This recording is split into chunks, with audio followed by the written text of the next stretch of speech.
पचासों प्रकार के मिष्ठान जिसके लिए बनते हो, पचासों प्रकार की व्यंजन जिसके लिए बनते हो, स्वादिष्ट स्वादिष्ट भोजन जिसके लिए बनता हो, वो चना नहीं। और चने के चिक्कल भी, वो भी जो खराब हो चुके गाय बैल के लिए डालता कौन सा, अच्छे चिक्कल भी नहीं डलते। गाय बैल के लिए जो खराब चिक्कल डलते हैं, वो खराब चिक्कल जो सोचो पचासों प्रकार के मिष्ठान खाने की ताकत रखती हो। आज ये दरिद्रता देखते देखते ऐसा हो जाता है बाबू, देखते देखते हो जाता है।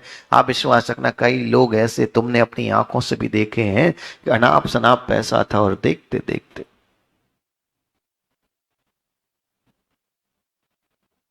याद रखना, कभी किसी भिखारी को देखो, कभी किसी गरीब को देखो, उसको देख के उसका मजाक नहीं उड़ाना।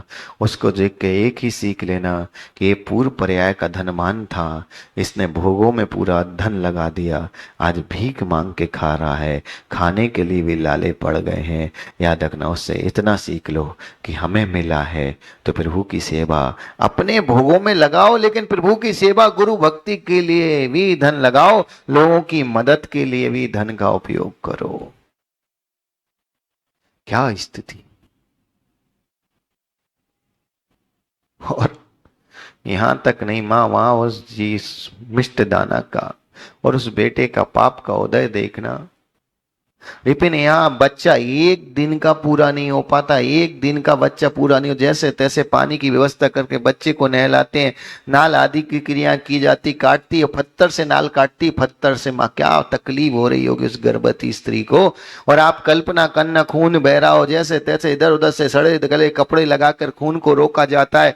और ये सब होने के बाद, ये सब होने के बाद, यहाँ स्थिति देखने के बाद आप यहाँ विचार करके देखना कि जैसे ही मयंक थोड़ा सा 2-4 घंटे बीतते हैं और मिष्ट दाना की मां का भी वहीं मरण हो जाता है। उस मिष्ट दाना से पूछो, यहां एक नवजात शिशु पड़ा है और यहां मां का शव पड़ा है। सगी मां जिसने उसको जन्म दिया, वो सगी मां का शव वहां पड़ा है, और यहाँ एक नवजात शिशु जिसको उसने जन्म दिया है वो पड़ा है। समझने लायक बात है मनोज भाई कि वो स्त्री जिस संतान को जन्म दिया उसका आनंद ले, कि जिस मां ने उसको जन्म दिया वो मरण को पड़ी उसका दुख भोगे।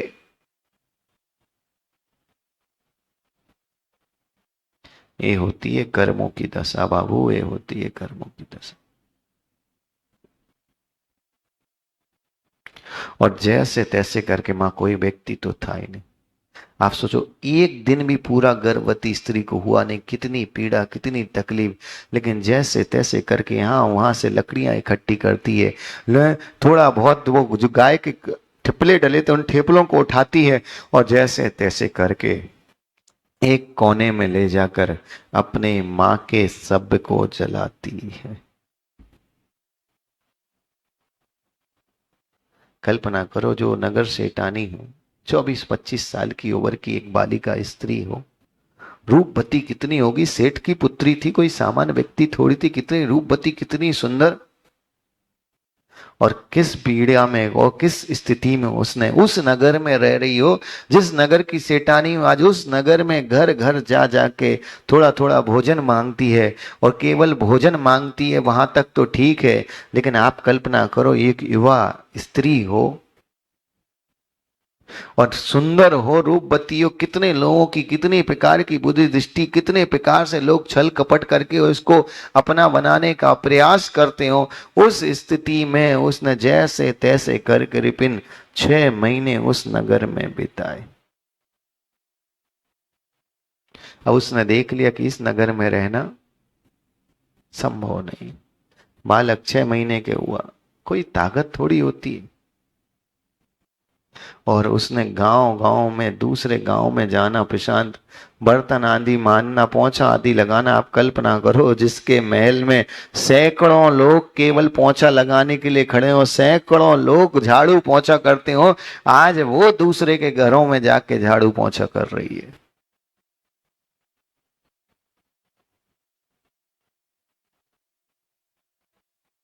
क्या सोच रहे मां?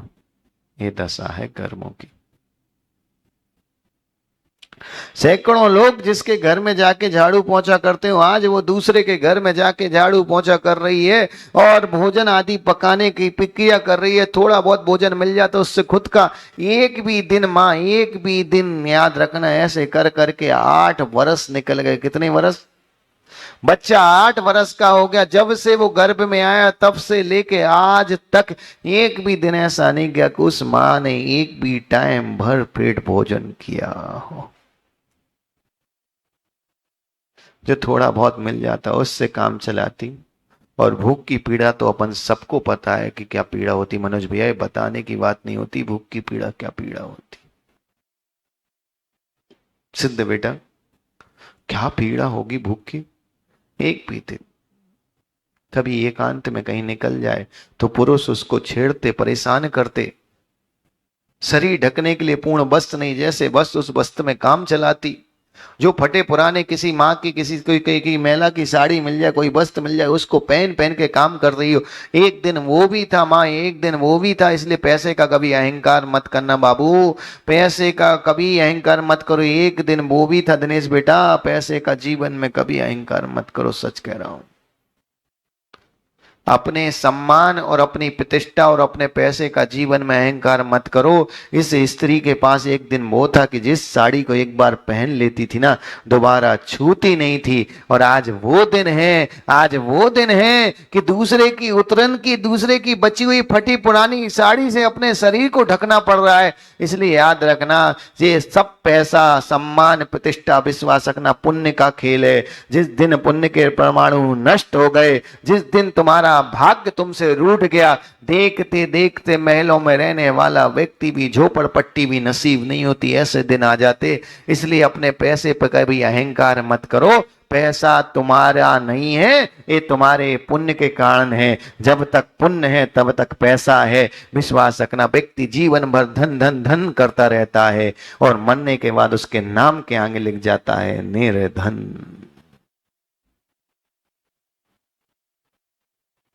क्या व्यवस्था है, विचार करके देखो। शरीर ढकने के लिए एक सुंदर स्त्री, और शरीर ढकने के लिए, मां बुरा मत मानना, शरीर का कोई अंग कहीं से दिख रहा हो तो आप विश्वास रखो सैकड़ों लोगों की नजर वहां पहुंच जाती है। इस स्त्री के पास तो शरीर ढकने के लिए वस्त्र नहीं था।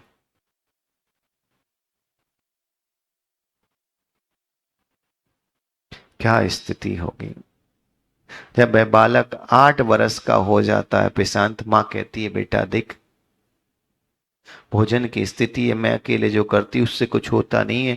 तू भी कहीं जा और वहां जाकर कुछ कमा, कुछ पैसा करके लेकर गया, कुछ धन लेके आ, कोई धान लेके आ, जिससे भोजन भरपेट अपन दोनों कर सके।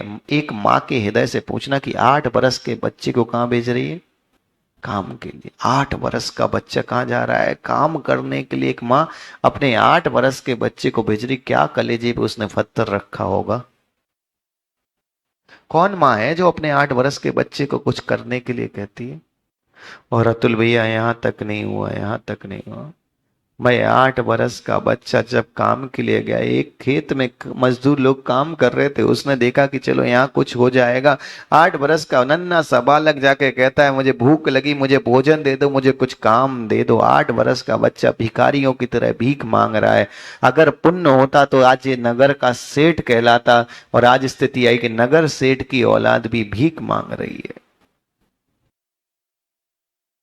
जी, यहां तक देखना कि वह जो व्यक्ति के सामने जाता है, जिस व्यक्ति के सामने जाता है, वह व्यक्ति बोलता है कि हमारा सेठ वहां बैठा, उसके पास जाओ। सेठ के पास जाता, सेठ देखता है कि चेहरे से तो बड़ा सुंदर बालक दिख रहा है, माता पिता सुंदर, तो बालक तो सुंदर होना ही था, पर इसको भीख मांगना पड़ रही। उससे पूछते कौन है तू, कहां से? वह बताता है कि मैं भोगवती गांव का अमुक सेठ का और मिष्ट दाना का पुत्र हूं।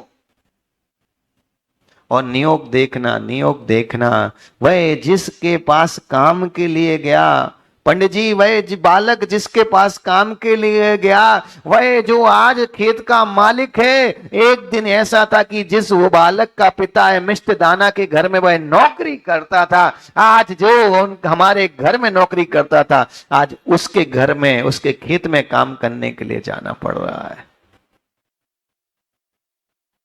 क्या दशा है, क्या दशा है।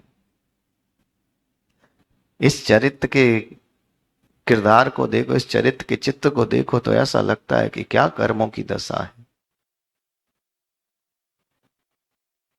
धूमित बेटा वो व्यक्ति जाता है जाता है जाता है और काम करने की बात करता है। वह बेग सेठ पूछता है, उस सेठ का नाम सेतु सेतु पुण्य था। और मैं पूछता है सेतु पुण्य कि भाई क्या चाहिए। बोले बहुत दिन हो गए भरपेट भोजन नहीं किया, मैंने भी नहीं किया, मेरी माँ ने भी नहीं किया, कुछ काम दे दो, कुछ धान्य दे देना।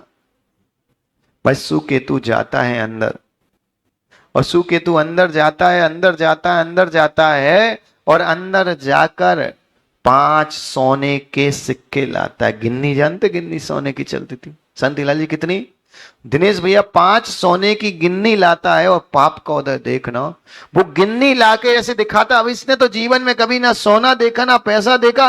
वह पूछता है ये क्या है, मुझे ये नहीं चाहिए, मुझे भोजन दे दो, भोजन दे दो, मुझे भूख लगी, मुझे ये नहीं चाहिए। और कल्पना करके देखना, माँ वह भोजन भोजन भोजन भोजन चिल्लाता रहता है। वह सुकेतु कहता है कि बेटा देख, सुकेतु रोज रोज रोज उसको समझाता है कि ये गिन्नी ले लो, ये सोने के सिक्के बेटा, इससे बहुत धन आएगा। और शांतिलाल जी उस व्यक्ति के भाव तो देने के हो सकते हैं मनोज भैया, किसी दुखी व्यक्ति को देखकर आपके भाव तो हो सकते उसकी मदद करने के, लेकिन याद रखना मदद भी तब कर पाओगे जब उस व्यक्ति का पुण्य होगा। हाँ प्रशांत बेटा, अपन किसी की मदद करने के भाव कर सकते हैं, किसी की जरूरतमंद की सेवा करने के भाव कर सकते हैं, पर याद रखना तुम्हारी सेवा, तुम्हारा पैसा भी उसके भाग्य में होगा तो ही वो ले पाएगा, वरना नहीं ले पाएगा। और रिपिन बेटा बंटी देखना देखना, वो जैसे ही 5 सिक्के छोड़ता है और वो 5 सिक्के लेता है, और जैसे ही सिक्के उसके हाथ में लगते हैं और वो सिक्के तुरंत छोड़ देता, बोले ये क्या है, अंगारे क्यों दे रहे हो। वो सोने के सिक्के उसके हाथ में जाके अंगारे हो जाते, ये सिक्के उसके हाथ में जाके अंगारे होते हैं। और मनोज भैया जैसे ही नीचे गिरते हैं फिर वो चमचमाते सोने के सिक्के हो जाते हैं। ये होता है पुण्य पाप का खेल। निश्चय सुकेतु कहता है कि बेटा तेरा बहुत पाप कर्म का उदय है, खूब पाप कर्म का उदय है, मैं सोने के सिक्के देना चाह रहा हूं, पर तेरे भाग्य में नहीं है। वो सिक्के भी क्या हो रहे हैं, अंगारे हो जा रहे हैं, अंगारे हो जा रहे, तेरे भाग्य में नहीं लिखा है। सुकेतु तो कुछ नहीं, एक कपड़ा देता है और कहता है चने भरे हुए हैं, जितने चने चाहिए उतने ले जा, तू जितने भर सके, जितना वजन उठा सके उतना ले जा। ऐसा कपड़ा बिछाता प्रशांत, वो दृश्य को देखना, कभी विचार करके देखना निश्चय। वो व्यक्ति कपड़ा बिछाता है मनोज भैया, कपड़ा बिछाता हुआ 8 साल का बालक, छोटा सा कपड़ा बिछा, मुट्ठी भर भर के उसमें 25-30 मुट्ठी जितना वजन उठा सके, अधिक उससे भी सामर्थ्य से जाना, कपड़े में पोटली बनाता है, पोटली बना के ऐसे पीठ पे लटकाता है और माँ के पास जाता है। और नियोग देखना, जिस कपड़े में उसने पोतली बनाई, चने के घर्षण से वह कपड़ा पुराना होने से फट जाता है, और कपड़ा फट जाता है, वह बालक दौड़ दौड़ के माँ के प्रति जाता है कि आज तो माँ खुश हो जाएगी कि मैं बहुत सारा खाना लाया हूं। और घर जाता है, और घर जाके जैसे ही पोतली रखता है, पोतली रखता है, माँ बोलती बस बेटा इतना सा ही लाए, और वह बोलता माँ इतना सारा तो लाया हूं। माँ नीचे उसकी दृष्टि जाती, वो कहता माँ मैं तो बहुत सारा लाया था, ये पता नहीं कैसे हो गए। माँ कपड़े को खोलती है, माँ कपड़े को खोलती है, और जैसे ही माँ कपड़े खोलती है उसमें पहले छेद दिखता है, और उसमें कहां 25-30 मुट्ठी गेहूं चने भरे थे, और आपने योग देखना उसमें केवल 2 मुट्ठी चने रह जाते।